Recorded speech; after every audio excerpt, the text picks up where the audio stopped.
이어서 이제 전기 기능사 필기죠. 적중 예상 문제 전기 기기 파트 1번부터 같이 가봅니다.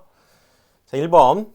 다음 중 전동기 원리에 적용되는 법칙은, 자, 전동기 그러면 전류를 흘려주게 되면 자석 속에서 도체가 힘을 받게 되는 거죠. 그래서 포인트는 우발 좌전이었죠. 그래서 왼손이 전동기입니다. 좌전이니까. 그래서 3번이 답이고요. 한번 정리를 해보면 이렇게 도체 속에 자석 속에서 도체를 놓고 전류를 흘려주게 되면 힘을 받게 되는 게, 이게 바로 전동기죠. 힘을 받게 되는 것. 그래서 얘는 왼손을 이용해서 위에서부터 FBI였죠. FBI. 그래서 왼손 법칙입니다. 플레밍의 왼손 법칙이 전동기에 적용되는 법칙이었고요. F가 힘을 의미하는 거죠. 자속의 방향, 전류의 방향. 그래서 우발좌전, 오른손이 발전기, 왼손이 전동기.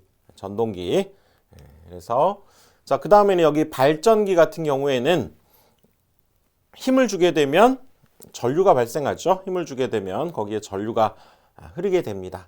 그렇죠? 전자유도에 의해서 전류가 흐르게 되고, 이건 오른손 법칙이죠. 그래서 위에서부터 역시 FBI 이렇게. 그래서 플레밍의 오른손 법칙이 발전기에 적용되는 법칙이었고, 그래서 우발 좌전 한 번 더 기억을 합시다.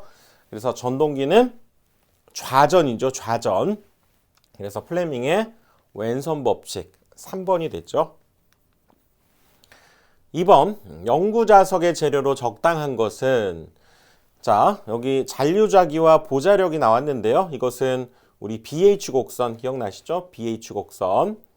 자속 밀도, 자기의 세기, 자장의 세기, 그럴 때 얘를 증가시키면 이렇게 증가되었다가 또 얘를 감소시키면 그대로 돌아오는 것이 아니라 이런 모양으로 이렇게 다시 증가하면 이렇게, 다시 감소하면 이런 식으로 증가와 감소를 이런 형태로 되어 있는 것이 이제 히스테리시스 곡선, BH 곡선 이렇게 얘기했었죠. 그래서 이 길이에 해당되는 것이, 즉 이 값이 잔류자기였고요. 잔류자기. 그리고 이것이, 즉 이 크기가 보자력이었죠. 보자력. 꼭 기억을 하셔야 되고, 이 영구자석 같은 경우에는 이 잔류자기와 보자력이 둘 다 큽니다. 즉 이런 모양을 갖게 돼요. 이렇게 돼서 이런 모양을 갖게 됩니다. 이렇게 잔류자기도 큰 편이고요. 보자력도 큰 편입니다. 영구자석이. 그래서 여기에서는 2번이죠. 잔류자기와 보자력이 모두 큰 것. 2번을 답으로 해주시면 됩니다. 3번. 정류자와 접촉하여 전기자 권선과 외부 회로를 연결하는 역할을 하는 것은, 자, 정류자, 전기자 나온 거 보니까 이제 발전기 우리 얘기하는 거죠.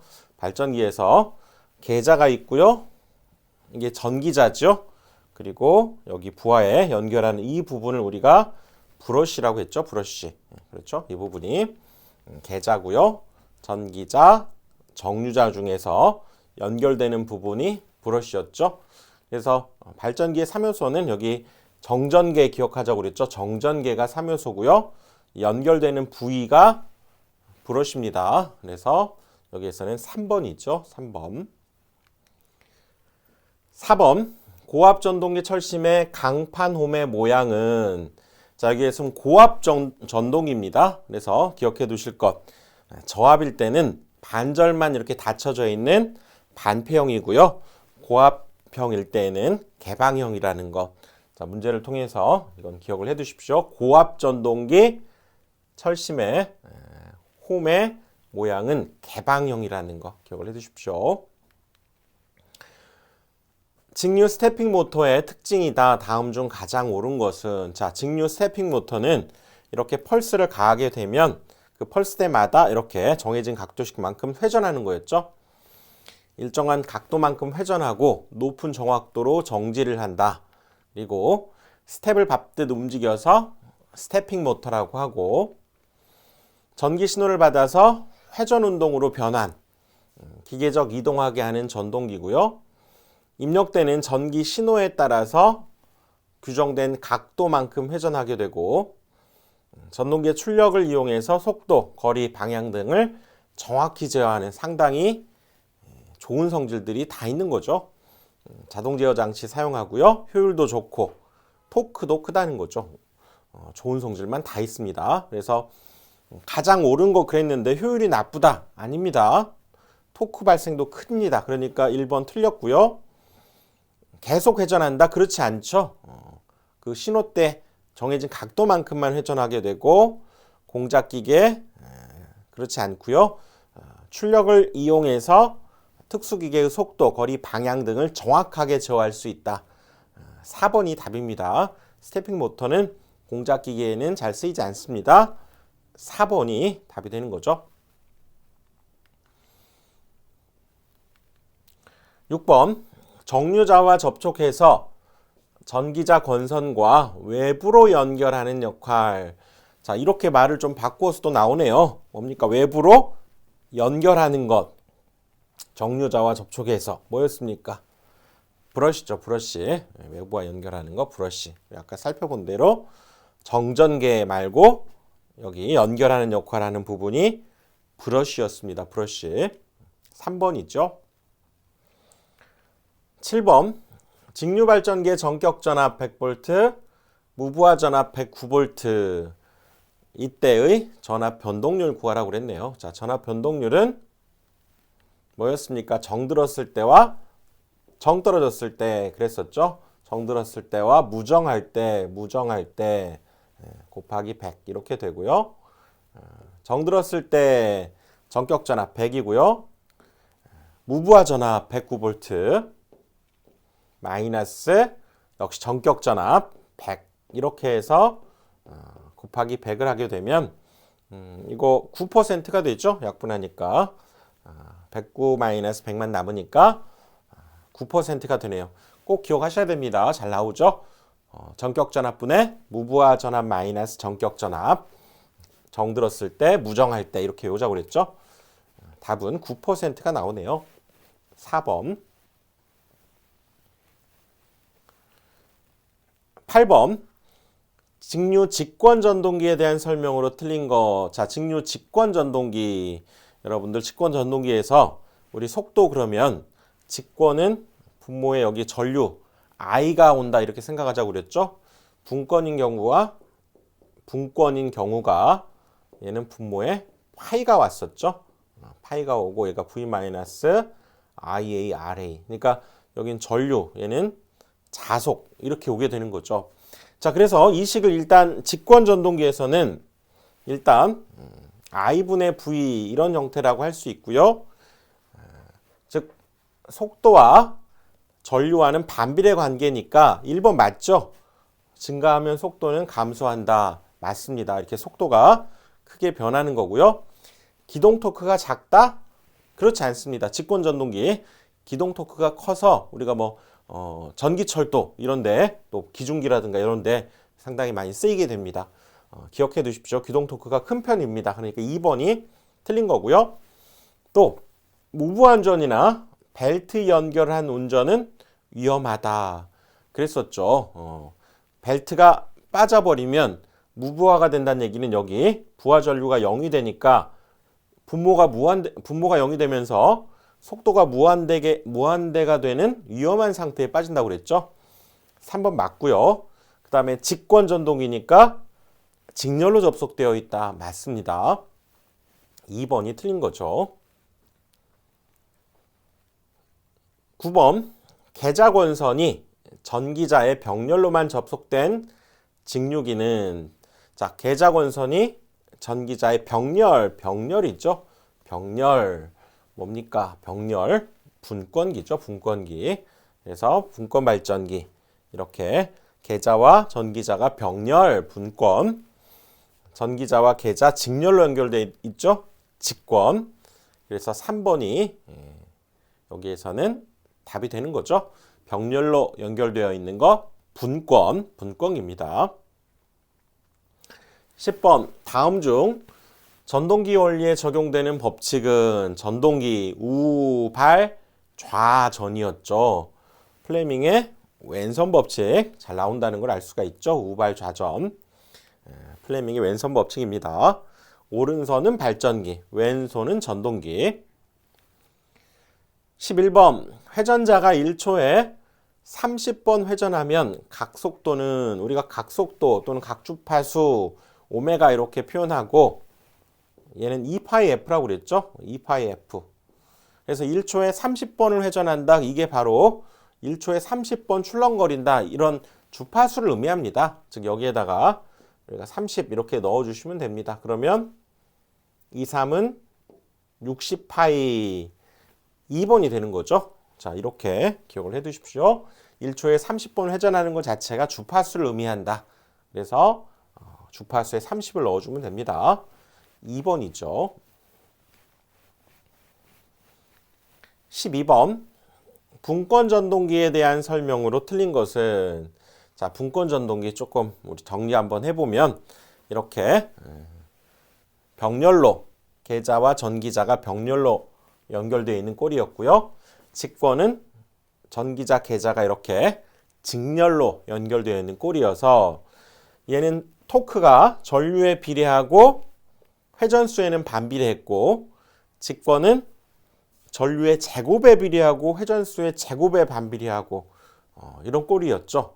그리고 그러다 보니까 이제 그것을 생각해 보면 직권은 전류에 의해서 토크가 이렇게 그렇죠 크게 어떤 전류의 변화에 따라서 큰 토크를 발생시킬 수 있습니다. 그리고 분권은 비교적 비례하는 거죠. 직권과 분권. 그리고 속도는 비교적 분권은 정속도 특성 잘 변하지 않고요. 직권은 속도도 잘 변하는 특징이 있죠. 자, 이거 정리 한번 해보면 여기에서는 분권 있죠. 그래서 토크는 전류의 자승에 비례한다. 이게 틀렸네요. 자승에 비례하는 것이 직권이었죠. 방금 살펴본 1번이 그러니까 여기서는 틀린 문제네요. 속도 변화 거의 없고요. 계자 회로가 단선이 되면 역시 위험 속도에 빠진다고 그랬죠. 왜냐하면 속도 자체가 분권은 여기 분모에 파이가 오니까 이렇게 분자는 요꼴이고요. 여기가 파이가 오니까 계자가 만약에 휴즈를 넣어서 전류가 흐르지 않으면 얘가 0이 되죠.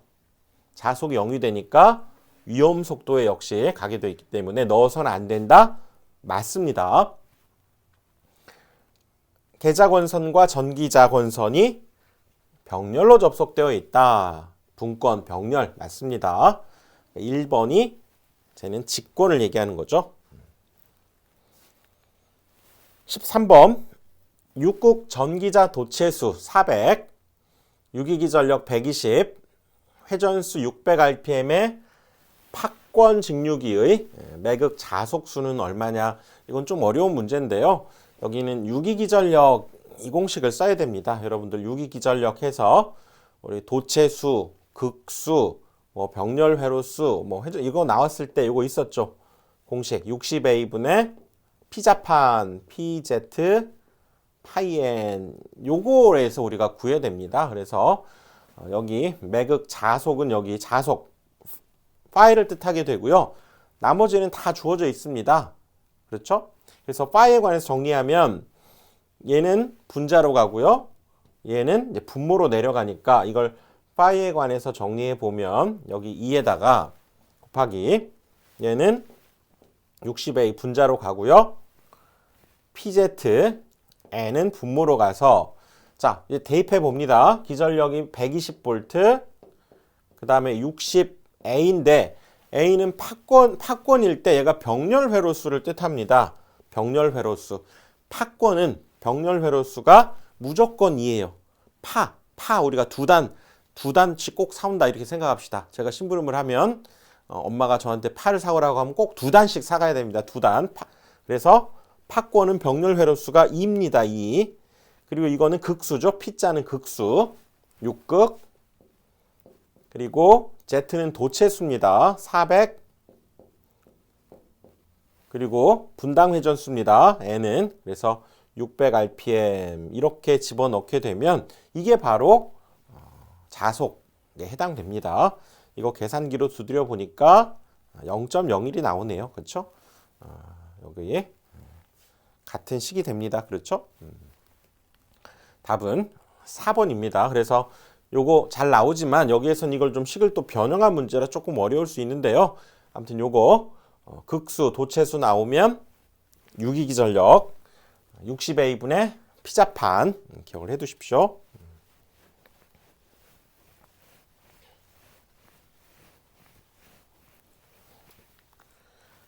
14번 전동기의 제동에서 전동기가 가지는 운동에너지를 전기에너지로 변환시키고 이것을 전원의 환원, 여기에서 포인트죠. 전원에 되돌려준다. 그래서 전력을 회생시킴과 동시에 제동하는 방법. 말 속에 들어있네요. 회생 제동입니다. 이렇게 일단 기본적으로 발전기의 성질을 이용해서 동작해서 저항해서 소비하는 것이 발전 제동이었고요. 전원에 환원시켜서 제동하는 방법. 그걸 우리가 회생 제동이다 이렇게 얘기한다고 그랬죠. 둘의 차이점. 발전 제동은 저항해서 열로 소비하고 회생 제동은 그것을 전원으로 반환한다. 여기에서는 4번이 답입니다. 그렇죠. 역전 제동은 이제 극성을 여기 바꾸어서 이렇게 하는 것이 역전 제동입니다. 역토크를 이용해서 제동하는 거고요. 발전 제동은 역시 발전기로 동작해서 전원을 차단하고 그 관성이 있잖아요. 관성에 의해서 발전기로 동작해서 열로 소비하는 거고 회생 제동이 그렇죠. 회생 제동이 역시 전기 에너지로 변환시켜서 얘는 전원 측에 반환해서 제동하는 것이 회생 제동입니다. 둘 다 발전기로 동작하는 것은 같은데 얘는 열에서 소비하고요. 발전 제동은 회생 제동은 전원 측으로 반환시켜서 제동한다. 기억을 해 두십시오. 전기철도, 전기기관차에 많이 쓰이는 방법, 회생 제동이죠. 4번입니다.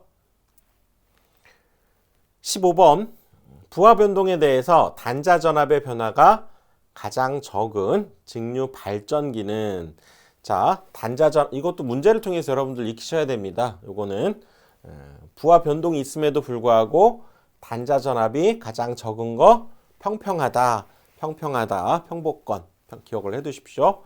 그래서 부하가 있을 때와 없을 때의 전압이 평평하다 이렇게 여러분 생각해 주십시오. 그래서 평복권은 부하가 있을 때의 전압이나 무부하 때 전압이 같다, 평평하다 이렇게 생각하셔서 3번 문제를 통해서 기억을 해 두십시오. 그리고 전부하 때 전압이 오히려 좀 더 커지는 것을 과복권, 전부하 때 전압이 무부하 때보다 작은 것이 부적복권인데요. 일단 이 문제에서는 이 평평하다, 변동이 없다, 평평하다 이걸 포인트로 해서 하나 평복권 기억을 해 두십시오. 16번 직류전동기의 규약 효율을 표시하는 식. 자, 이거 규약 효율 그러면 기억나십니까? 출발, 전입 기억하자고 그랬죠? 출발, 전입 이렇게 기억하자고 그랬죠? 그래서 발전기라든가 변압기는 출력을 기준으로 우리가 효율을 나타내 줬었고요. 전동기는 입력을 기준으로 효율을 나타냈었죠. 효율. 그래서 여기에서는 전동기의 규약 효율 그러면 전동기는 지금 입력으로 표현돼야 됩니다. 출력 있으면 안 돼요. 그러니까 출력 있으면 안 돼, 얘도 안 돼. 그러니까 그것만 봐도 얘는 답이 3번임을 알 수 있습니다. 그래서 출발, 전입 기억을 해 두십시오. 자, 출발, 전입. 전동기는 입력으로 표현해야 됩니다. 그래서 원칙적으로는 효율은 입력분의 출력이죠. 근데 출력 자체가 입력에서 손실을 뺀 것과 같기 때문에 원래는 입력분의 출력 맞지만 전동기는 이렇게 입력으로 나타내야 됩니다. 그래서 3번이 맞아요. 출력이 있으면 안 됩니다. 그렇죠. 전동기는 이렇게 입력으로 표현한 거고요. 발전기는 출력으로 이렇게 표현되어 있는 걸 공부했었죠. 17번 부하의 저항을 어느 정도 감소시켜도 전류는 일정하게 되는 수화 특성을 이용해서 정전류를 만드는 곳이나 아크 용접. 자, 용접 나오면 여러분 기억해 두십시오. 역시 문제를 통해서 용접. 저희 친한 형님이 있는데 그분이 차동입니다. 차동. 그분이 용접을 잘해요. 용접공이야. 프로입니다. 자, 차동이 형은 용접하면 차동이 형 생각하십시오. 차동 복권 발전기 용접. 그래서 수화 특성이라고 하는 것은 이렇게 전압과 전류에 대해서 이런 수직으로 낙하한다 그런 의미입니다. 전류가 일정하다. 여기 정전류다. 그런 의미가 아무튼 있고요. 전류가 일정하다 보니까 용접이라든가 이런 데서 쓰인다는 거죠. 잘. 그래서 자, 용접이란 말 나오면 누구? 차동이 형 기억합시다. 차동이 형이 용접을 잘합니다. 차동이 형 기억을 해 두십시오. 그렇게 18번 직류전동기 속도제어법이 아닌 것. 자, 직류전동기의 속도제어 그러면 우리 분권전동기 생각하자고 그랬죠. 분권전동기에서 여기 분권은 여기 파이가 옵니다. 파이. 그리고 V 마이너스 IA RA 이렇게 되면서 여기가 이제 전압 제어. 그다음에 여기 보면 이게 계자 제어. 그다음에 여기에서의 저항 제어. 이것들을 포인트로 해서 전압 제어, 계자 제어, 저항 제어 이런 것들이 있었죠. 자, 뭐 이 식이 여러분들 아까 우리 분권 전동기에서 여기 파이 오게 되고요. 이 식을 기억하면 전압, 계자, 저항 이렇게 생각할 수 있습니다. 여기에서는 주파수 제어법이 아닌데 주파수 제어는 우리 뒤에 유도 전동기에서 나옵니다. 주파수 제어는 유도 전동기. 그러니까 직류 전동기가 아니고요. 그건 교류 전동기죠. 주파수 그러면 더군다나 주파수가 등장했다는 건 교류를 의미하잖아요. 그러니까 이 직류와도 모순되죠. 그러니까 이것이 설령 잘 안 이어졌더라도 이건 주파수를 여러분들 선택해 주셔야 되겠죠.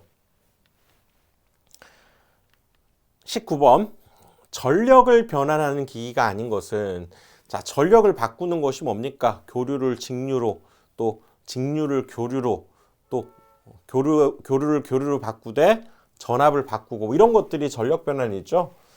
그러니까 변압기 전압을 바꾸는 겁니다. 정류기 AC를 DC로 바꾸는 거였고 인버터 역변환 장치 이거는 직류를 교류로 바꾸는 거였죠. 그러니까 전력을 변환하는 게 아니라 얘는 운동 에너지, 기계적 에너지로 변환하는 거죠. 전력을. 그래서 전력끼리 변환하는 것은 요 세 개가 맞고 여기에서는 3번이 답이죠. 3번. 20번 팔극의 팍권. 우리 팍권 하면 병렬 회로수 2라고 그랬죠. 파는 무조건 2단 사야 됩니다. 병렬 회로수 2. 아, 그러네요. 팔극의 팍권 직류 발전기의 전기작 원선의 병렬 회로수는 얼마인가? 팍권은 2입니다. 팍권은 2, 파는 2. 그렇게 기억 꼭 해두셔야 됩니다. 팍권은 극수에 관계없이 항상 2입니다. 팍권. 중권은 극수와 같고요. 팍권은 2. 21번 속도를 광범위하게 조절할 수 있으므로 아변기나 엘리베이터 등에 사용되는 직류전동기. 자, 이거 아변기, 엘리베이터 생각하시면 이것도 문제를 통해서 익혀두십시오. 이것은 가동 복권 전동기입니다. 가동 복권 전동기 문제를 통해서 기억을 해두십시오. 이것은 아변기, 엘리베이터 그러면 가동 복권 전동기 문제를 통해서 익혀두십시오. 이건 4번입니다. 22번 측정이나 계산으로 구할 수 없는 손실로 부하 전류가 흐를 때 도체 또는 철심 내부에서 생기는 손실, 즉 계산으로는 구할 수 없는, 즉 어디서 일어나는지 알 수 없는, 우리가 뭔가 잘 모를 때, 뭔가 그럴 때 우리가 표유한다 그러죠. 그래서 그걸 우리가 표유부하손 이렇게 얘기한다고 했습니다. 그래서 이렇게 측정이나 계산으로는 구하기 힘든 아무튼 그런 손실을 표유부하손이라고 합니다. 나머지는 측정할 수 있었죠. 다 측정 가능합니다. 표유부하손이 해당되죠. 23번 직류 분권 전동기의 무부하 전압, 그 다음에 전압 변동률. 전압 변동률 주어졌네요. 전압 변동률을 우리가 정 들었을 때와 정 떨어졌을 때, 무정할 때 이렇게 기억하자고 그랬죠. 곱하기 100. %니까. 자, 이건데 여기에서 무부하 전압 요거 103 주어져 있고요. 그 다음에 전압 변동률 여기 3% 주어져 있을 때 지금 이 전격 전압을 구하라는 얘기죠. 자, 정이라고 하고 이거 전격 전압을 우리가 뭐 n이라고 하고 한번 풀어볼까요? n이라고 한번 풀어보면 얘는 자, 이 n이 이제 이쪽 3호로 곱해지니까 3n이 돼야 되겠죠? 3m. 그리고 오른쪽은 지금 103에다가 여기 이렇게 넘어가면 103 곱하기 100에 또 이렇게 곱해지면 마이너스 100n이 되는 거죠. 100n. 여기 얘를 n이라고 놓고 얘도 n이라고 놓고 지금 푼 겁니다. 그럼 이거 1차 방정식이죠. 요거 얘 왼쪽으로 이항하게 되면 100n을 3n을 더해야 되니까 103n이 되고, 그러면 이거 쉽게 계산되네요. 이렇게 남으니까 103, 104 약분하면서 그때 n 값은 100이 되죠. 여기에서는 1번이 답입니다. 1번. 자, 이렇게 어떤 식이 주어졌을 때 요거 하나를 모르면 이 하나의 방정식을 이건 풀어야 됩니다. 자, 여기에서는 1번이 답이죠. 1번. 그래서 전압 변동률은 애정 변동률 이렇게 생각하자고 그랬고, 정 들었을 때와 무정할 때 꼭 기억을 해 두십시오.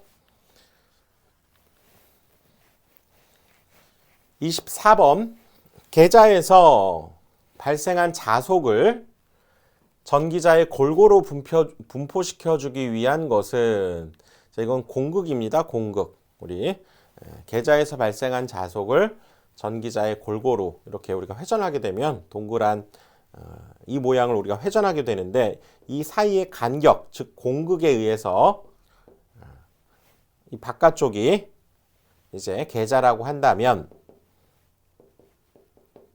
이 안쪽에 있는 전기자에 우리가 자속을 고르게 분포시켜주기 위해서 이런 간격이 좀 필요하다는 거죠. 그걸 우리가 공극이라고 합니다. 답은 1번이죠. 25번 직류기후 파권 잘 나온다는 걸 알 수 있네요. 극수에 관계없이 병렬 회로수 얼마? 2라고 그랬죠. 파는 두 단 꼭 기억하십시오. 항상 병렬 회로수는 2가 됩니다. 자, 26번 다음 중 병렬 운전 시 균합선을 설치해야 하는 직류 발전기. 자, 병렬 운전 시에 균합선을 설치해야 되는 것, 이것은 여러분들 직권 또는 과복권 발전기가 우리 전압이 좀 균일하지 않다는 거죠. 그래서 이때 직권이라든가 과복권 발전기는 균합선을 설치해야 된다는 거죠. 문제를 통해서 기억을 해 두십시오. 여기에서는 이제 직권입니다. 직권. 그러면 직권 1번이 답이 됩니다. 26번 다음 직류발전기의 정류곡선 중에서 브러쉬 후단에 불꽃이 발생하기 쉬운 것은, 자, 우리 정류곡선 이렇게 살펴봤었죠. 자, 이렇게 가다가 쭉 직선으로 이렇게 이어지는 정류가 가장 이상적인 직선 정류 요거였고, 그 다음에 이렇게 비교적 이렇게 약간 곡선을 그리더라도 좀 정연파 비슷하죠. 이런 걸 우리가 정연 정류라고 했고요. 여기까지를 우리가 양호한 정류 이렇게 얘기하는데, 지금 파란색 부분으로 지금 되고 있는 걸 보면 처음에는 정류가 잘 안 일어나다가 막판에 급격히 여기에서 변화가 생기죠. 그러니까 여기에서 불꽃이 얘는 발생하게 됩니다. 즉 브러쉬의 후단에서 불꽃이 발생하기 쉬운 것이 바로 이 상황인 거죠. 그래서 이것은 지금 처음에 정류가 잘 안 일어나죠. 그래서 처음을 기준으로 얘는 정류가 잘 안 일어나다가 나중에 급격히 일어난다. 그래서 이것을 부족 정류라고 합니다. 처음에 잘 안 일어난다. 그래서 그리고 또 이렇게 일어날 수도 있겠죠. 이거는 처음에 갑자기 정류가 팍 일어나다가 나중에 서서히 가는. 이거는 이 앞을 기준으로 하면 처음에 정류가 과하게 일어나는 거죠. 그래서 이걸 과정류라고 합니다. 근데 이 문제에서는 후단에 여기 급격히 생기면서 불꽃이 일어나기 쉬운 것은 부족정류가 답이죠. 부족정류. 자, 그림을 통해서 기억을 해두셔야 됩니다. 28번. 다음 그림의 직류전동기는 어떤 전동기인가? 자, 이거는 전기자, 계자 둘이 병렬로 연결돼 있죠. 뭡니까? 분권이죠. 분권. 분권 전동기. 이런 문제는 정말 틀리면 안 되죠. 분권 전동기. 29번. 직류발전기에서 브러쉬와 접촉하여 전기자 권선에 유도되는 교류 기전력을 정류해서 직류로 만드는 부분. 자, 정류해서 뭐 그냥 답이 나오네요. 정류자죠, 정류자. 정류자죠, 이거는. 뭐 종류에서 직류로 만드는 거 당연히 정류자죠.